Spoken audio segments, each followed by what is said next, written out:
I'm not gonna mince words. The reason you should watch Infinity Train this very instant, particularly Infinity Train Book 3 on HBOMax, is that it's far and away one of the best animated series currently running. Some of the best, most natural mixing of fantasy adventure, deep character study, and hard science fiction that you're likely to ever see, and it might meet an undeserved premature ending if enough eyes aren't on it. Go watch it now. Go. Cue it up right now while you listen to this video in the background as like a primer, I guess. This video is spoiler free. I'm not gonna give away any plot details beyond basic things about the show's presentation and premise and information which can be gleaned from the show's original pilot. That demands that I do something unique for this channel and to make my case for this show with something resembling brevity, so strap in, here we go! So speaking of presentation, the thing that I can tell you which is closest to a spoiler, but not really, is that Infinity Train is a seasonal anthology series, meaning each season follows a different storyline and cast of characters, all centered around the eponymous train. Season 1 settles us in with Tulip, a nerdy girl voiced by Ashley Johnson of The Last of Us fame, her simultaneously funny and depressive robot sidekick 1-1, and a talking dog! As they navigate the seemingly infinite cars of a supernatural train Tulip has somehow been whisked onto. Each car seemingly contains its own dimension, some as large as a whole world, others as small as a single room, each with a puzzle, diversion, or dilemma for the characters to respond to. Amidst it all, one thing becomes increasingly clear. Tulip is stuck on this train for a reason, and it has something to do with the mysterious glowing number on the palm of her hand.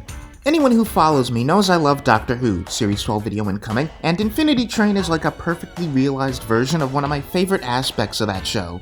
Namely that any episode can, and 95% of the time does, have a totally distinct location complete with its own cast of memorable one-off characters and a unique insular conflict. You can be assured that every 11-minute chunk of this show will have something, usually several things, that the last chunk did not. Oh, and yes, I said 11 minutes. That's another thing in this show's favor. 3 seasons, 10 episodes each, 11 minutes a pop. You can binge through this entire series in one afternoon.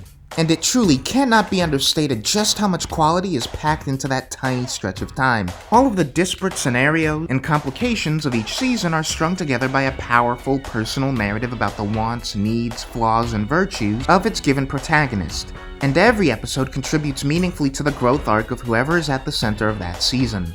It's an almost flawless mixture of the appeal between self-contained vignettes and focused, powerful, long-form storytelling. The show's art style carries a similar appeal despite its simplicity. I mean, you're looking at footage of it right now, so you hardly need me to tell you that, but in particular, its locations and backgrounds are often a thing of beauty.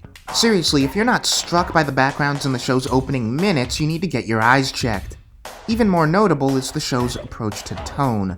Nominally, Infinity Train is a kid's show, but it's only in the name. There's nothing in any of the 3 seasons I'd describe as inappropriate for children, but be assured that mature topics do come up and this show does have a sense of lethality to it. The train is as dangerous and terrifying, be that physically or existentially, as it is charming, beautiful, and wacky. And yeah, when this show is funny, which is often, it can range from subtle and dry to a laugh riot of goofy nonsense. That said, there's a steady build in the level of intensity across each season. By the back half of Season 2, there's some things I can hardly believe they got away with on non-primetime television. The way the show carries itself, for lack of a better word, also isn't what you might expect from a quote-unquote kid show.